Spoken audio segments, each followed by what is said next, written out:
What's up, Shogun Clan? Today we're going to be showing you how to mix Shogun Samurai Hydro.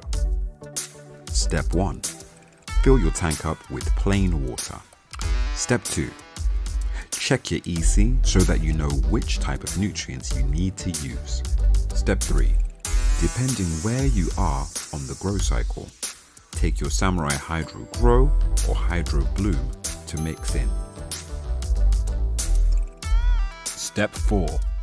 Take Samurai Hydro A and shake very well. Add at the recommended rate to your nutrient tank.